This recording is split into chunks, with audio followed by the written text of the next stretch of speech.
لیکن مہمانوں کو ہمیشہ لذیذ اور عمدہ کھانا کھلاتے تھے۔ لذیذ یعنی مزیدار، لذت دار، اور عمدہ یعنی اعلیٰ، یعنی اچھے سے اچھا کھانا مہمانوں کو کھلاتے تھے اور خود سادہ کھاتے تھے۔ خلیفہ بن جانے کے بعد بھی انہوں نے کبھی بھی اپنے آپ کو مسلمانوں سے افضل اور برتر نہیں سمجھا، یعنی ان سے بلند اور بڑا نہیں سمجھا۔ وہ سب کے ساتھ بیٹھتے، سب کی عزت کرتے، لیکن کسی سے بھی اپنی تکریم کی خواہش نہ کرتے تھے۔ تکریم کہتے ہیں تعظیم کو، عزت کو، یعنی کسی سے بھی اپنی عزت کروانے کی خواہش نہیں رکھتے تھے۔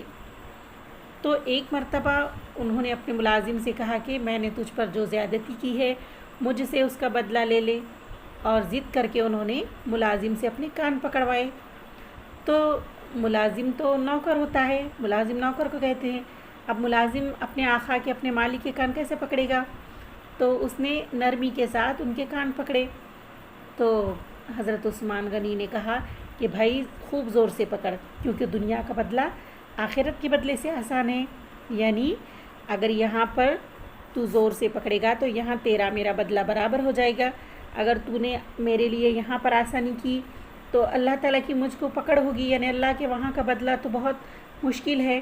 اس لیے انہوں نے اپنے کان زور سے پکڑنے کو کہا۔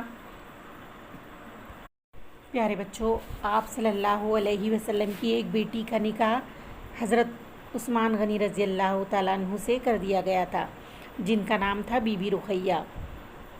تو جب مسلمانوں پہ ظلم ہونے لگا مکے کے اندر، تو کچھ مسلمان پیارے نبی سے اجازت لے کر حبش چلے گئے۔ حبش یعنی مشرقی افریقہ کا ایک ملک۔ تو حضرت عثمان بھی اپنی اہلیہ یعنی اپنی بیوی کے ساتھ حبش کی طرف ہجرت کر گئے، یعنی چلے گئے۔ لیکن کچھ برسوں کے بعد ایک بات مشہور ہوئی، یعنی لوگوں نے ایک بات اٹھائی کہ مکے کے لوگ مسلمان ہو گئے۔ تو حضرت عثمان رضی اللہ تعالیٰ عنہ بھی وہ بات سن کر واپس مکے میں تشریف لائے، لیکن یہ خبر جھوٹی نکلی، یہ خبر کافروں نے پھیلائی ہوئی تھی۔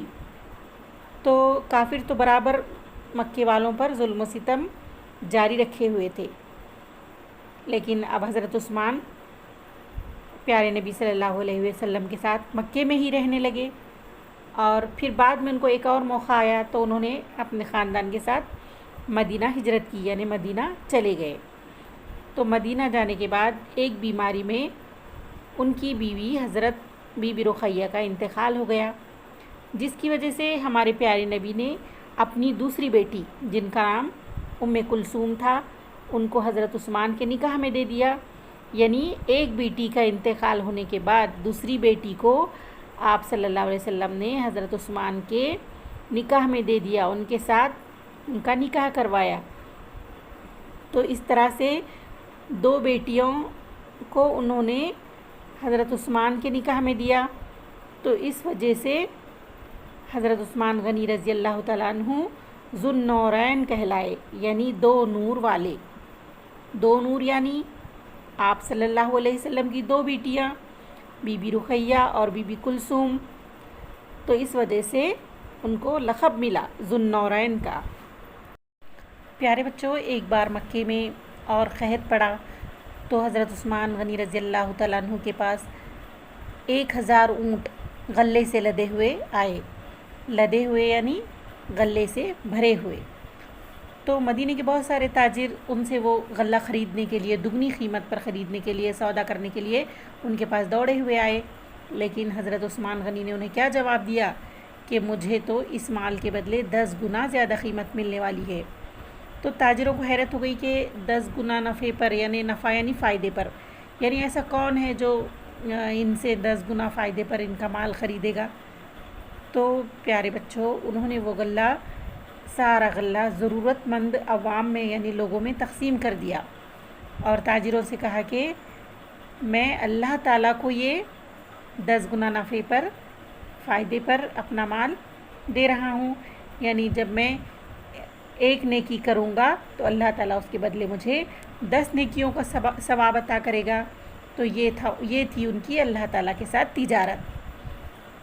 پیارے بچوں، دنیا والوں میں اسلام کا پیغام پہنچانے اور مسلمانوں کو مشرکین کے یعنی شرک کرنے والوں کے ظلم و ستم سے بچانے کے لیے حضرت عثمان رضی اللہ تعالیٰ عنہ نے آپ صلی اللہ علیہ وسلم کے ساتھ بہت سی لڑائیوں میں حصہ لیا، جن میں عرب کا ایک مقام تبوک ہے، وہاں پر بھی ایک لڑائی ہو گئی تھی۔ تو اس لڑائی کے وقت انہوں نے جو بھی تجارت سے فائدہ ان کو حاصل ہو گیا تھا تو وہ اللہ کی راہ میں اس کا نفع خرچ کر دیا، وہ لڑائی کے لیے دے دیا اللہ کے لیے، اللہ کی راہ میں۔ اور انہوں نے بہت سارا فوجی ساز و سامان اپنے خرچ سے مہیا کیا، یعنی مہیا کروایا، یعنی اویلیبل کرا کر دیا، اور 1000 دینار نقد انہوں نے اس لڑائی کے لیے پیش کیے۔ تو پیارے بچوں، جب حضرت عمر جو ہمارے مسلمانوں کے دوسرے خلیفہ تھے ان کی شہادت ہو گئی تو 6 صحابہ کہتے ہیں جو آپ صلی اللہ علیہ وسلم کے ساتھ رہے، جس نے آپ صلی اللہ علیہ وسلم کو دیکھا، ان کے ساتھ ہی ان کو صحابہ کہتے ہیں۔ تو 6 صحابہ نے، جن کی ایک جماعت تھی، گروہ تھا ان کا، تو آپس میں مشورہ کر کے انہوں نے حضرت عثمان غنی رضی اللہ تعالیٰ عنہ کو مسلمانوں کا خلیفہ مقرر کیا، یعنی بنایا۔ اور انہوں نے حضرت عثمان غنی نے تقریباً 11 سال تک خلافت چلائی۔ تو جب ان کی خلافت کا زمانہ تھا، پیریڈ تھا، تو انہوں نے حضرت عمر جو مسلمانوں کے دوسرے خلیفہ تھے ان کی بہت سی باتوں پر عمل کیا، اور ان کی اصلاحات یعنی جو درستیاں کی تھی انہوں نے، تو ان درستیوں کی وجہ سے اسلامی حکومت کو بہت طاقت حاصل ہوئی تھی۔ اور جو بیرونی ملکوں سے جزیہ آتا تھا، جزیہ کہتے ہیں ٹیکس کو، لگان کو، تو وہ ٹیکس، وہ لگان کی رقم میں بھی اضافہ ہو گیا تھا، بڑھ گیا تھا۔ پیارے بچوں، حضرت عثمان غنی رضی اللہ تعالیٰ عنہ کی خلافت میں تجارت، زراعت اور تعلیم کو خوب ترقی ہوئی۔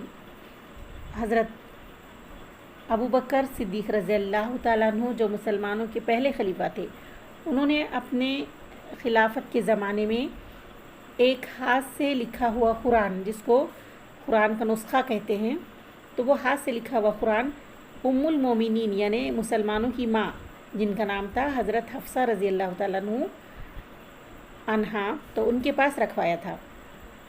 تو حضرت عثمان نے یہ نسخہ منگوا کر اس کی نقلیں تیار کروائی، نقلیں یعنی کاپیاں، کاپی، زیروکس کاپی اس کی تیار کروائی، اور اسلامی ملکوں میں اس کو بھیجوا دیا تاکہ مسلمان حضرت صلی اللہ علیہ وسلم سے ثابت شدہ قرات کے مطابق قرآن کی تلاوت کرے۔